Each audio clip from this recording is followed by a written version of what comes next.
Shalom Bapak-Bapak yang Tuhan kasihi, malam hari ini kita kembali akan mendengarkan firman Tuhan.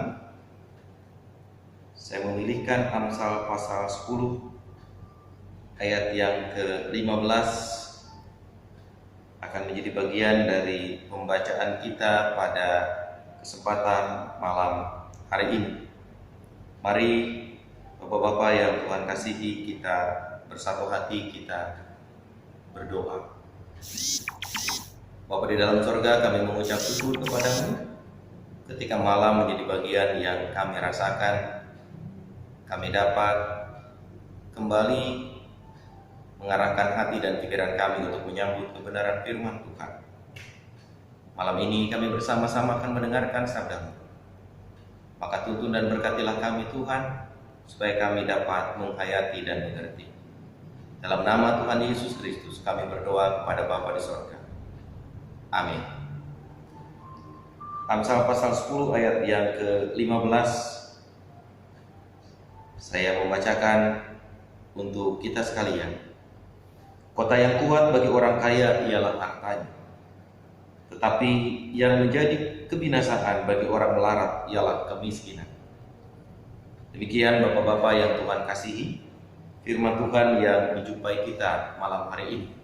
Berbahagia kita yang mendengarkannya, memelihara serta melakukannya dalam hidup kita. Saudaraku, Bapak-Bapak yang Tuhan kasihi, menjadi kuat biasanya diwujudkan dengan berbagai upaya dalam hidup kita. Ada orang-orang di tengah-tengah kehidupan kita karena ingin menjadi kuat, dia berusaha melatih fisiknya sedemikian rupa. Apakah dengan olahraga, apakah dengan pergi ke tempat fitness atau kegiatan-kegiatan lain yang dapat menolong dirinya memiliki kekuatan secara fisik. Namun demikian, ketika seseorang menjadi kuat secara fisik, maka belum tentu sisi yang lain menjadi kuat. Ada banyak contoh di tengah perjalanan hidup kita ketika orang berusaha menjadi kuat secara fisik, tapi mental dan spiritualnya tidak kuat, atau banyak orang menjadi mudah jatuh dalam situasi dan kenyataan hidup yang dialami. Ada banyak orang rajin olahraga,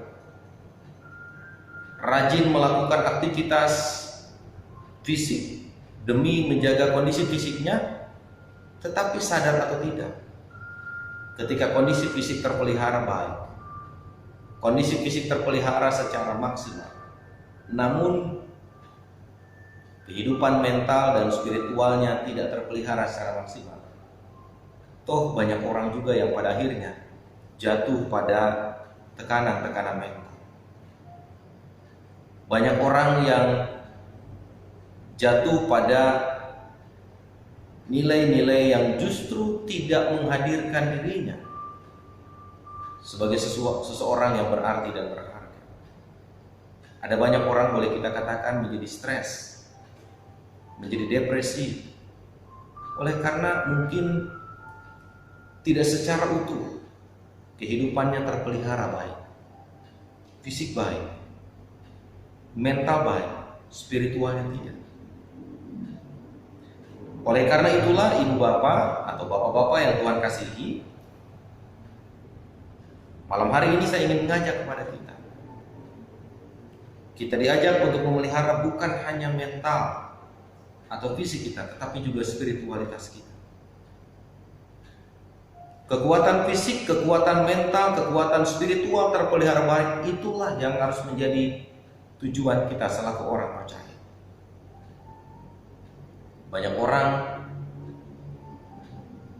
mengakhiri hidup oleh karena merasa dia tidak berguna lagi, oleh karena dia merasa tidak mampu mengungkapkan rasa kecewa atau kegundahan yang ada di pikiran dan di hatinya kepada orang lain, sehingga dia kemudian jatuh pada gangguan mental di tengah-tengah kehidupannya.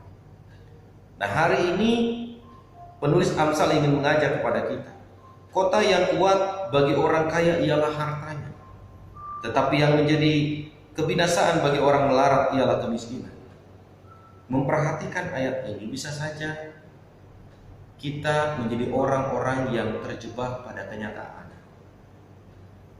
bahwa hanya dengan kekayaan kita jadi kuat, hanya dengan kekayaan kita menjadi orang-orang yang memiliki kekuatan luar biasa. Padahal belum tentu. Hanya karena kita jatuh miskin, hanya karena kita gagal ini dan itu, lalu kemudian kita menjadi orang yang seakan-akan tak punya apa-apa. Belum tentu. Kegagalan, kalau itu bisa diterima, belum tentu itu akan jatuh pada gangguan mental seseorang. Kegagalan jika itu bisa diterima dengan baik, jika itu bisa diterima sebagai proses yang membentuk kita, belum tentu itu akan membuat kita jatuh pada kubangan, stres dan lain sebagainya. Oleh karena itu saudara-saudaraku, supaya kita tidak menjadi orang-orang yang hanya memilih salah satu saja. Saya hanya ingin kuat secara fisik, sementara yang lain tidak. Kita diingatkan bahwa hidup kita itu adalah utuh. Keberadaan kita di tengah-tengah dunia itu adalah utuh. Maka keutuhan hidup yang baik itulah yang harus menjadi bagian dari upaya kita untuk menjaga dan mengelolanya. Kelolalah hidup yang baik itu dengan kita memiliki fisik yang juga baik, sehat. Karena itu ada banyak hal yang bisa dilakukan. Olahraga, menjaga pola makan kita, pola tidur kita dengan baik dan cukup. Karena itu ketika juga mental kita harus terpelihara dengan baik dan sehat, maka berpikirlah hal-hal yang positif. Belajarlah untuk menerima setiap hal yang terjadi dalam perjalanan hidup kita sebagai pengajaran dan didikan. Baik itu dalam rangka memperlengkapi kita dalam pengetahuan, baik itu dalam rangka membentuk kita pada sebuah kualitas karakter yang baik, baik itu dalam rangka membentuk identitas dan jati diri kita yang semakin terarah dan tertuju kepada Allah. Oleh karena itu, baik fisik, mental, spiritual, bagian yang tidak dapat kita pisahkan. Belajarlah juga kita untuk menerima hal-hal yang mungkin saja kita mohon, kita minta kepada Allah dan itu belum menjadi bagian yang terwujud.